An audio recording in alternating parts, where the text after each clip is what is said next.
Welcome back. British Prime Minister Theresa May has been on a trade mission to Africa. This forms part of her country's preparations ahead of next year's Brexit. She's making sure agreements with non-European Union countries are firmly in place. She visited South Africa, Nigeria and Kenya. May's first official working visit to the continent started in Cape Town. Wonderful, really. Later, she addressed a business forum in a bid to strengthen economic ties with South Africa.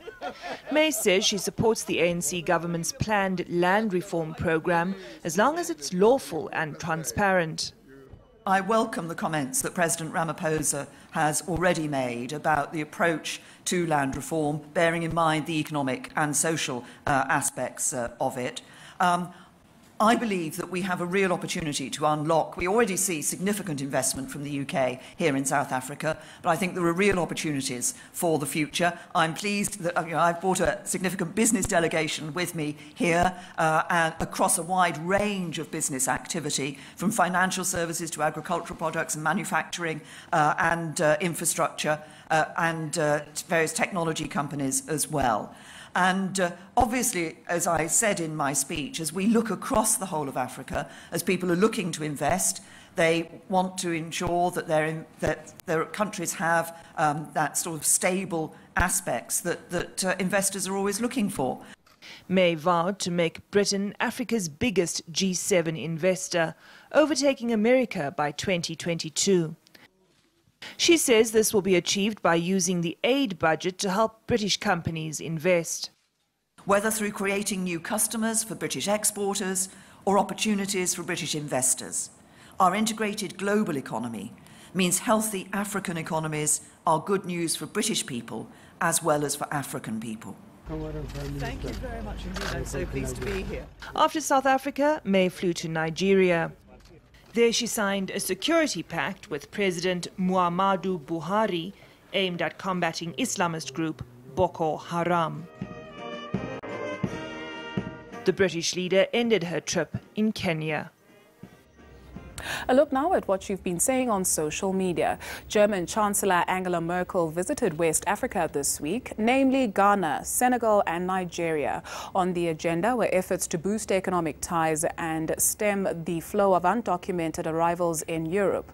Some have questioned the recent visits by Merkel and French President Emmanuel Macron, amongst others. Germany has handed back human remains seized from a genocide in Namibia more than a century ago.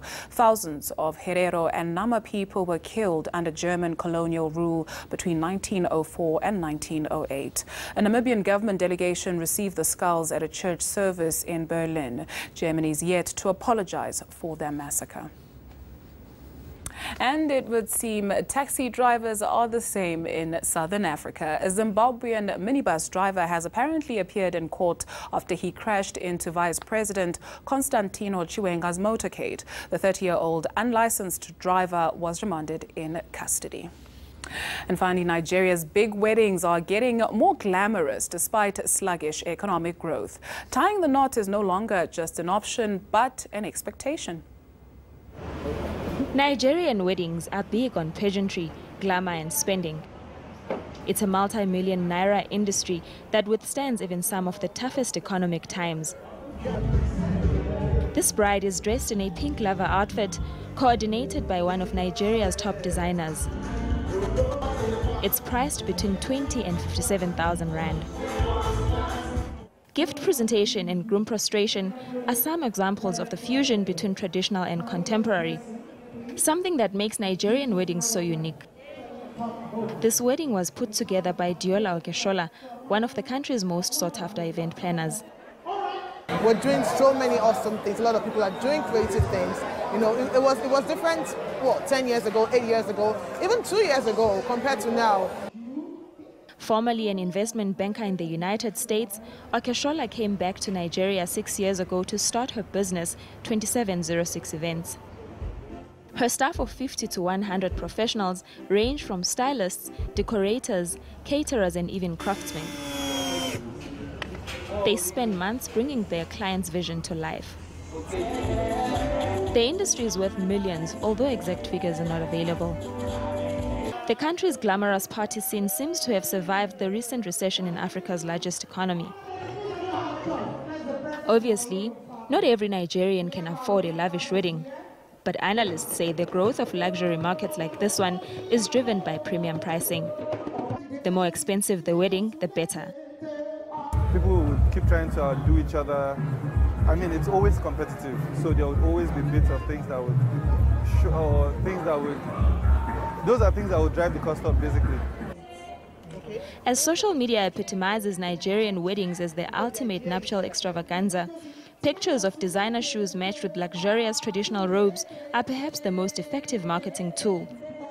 Weddings have also created a job boom for careers in makeup, styling, photography, design and catering. And now the wedding business is a serious business. That's it from us for now. Do stay tuned to ENCA for all the latest news. Take care and goodbye.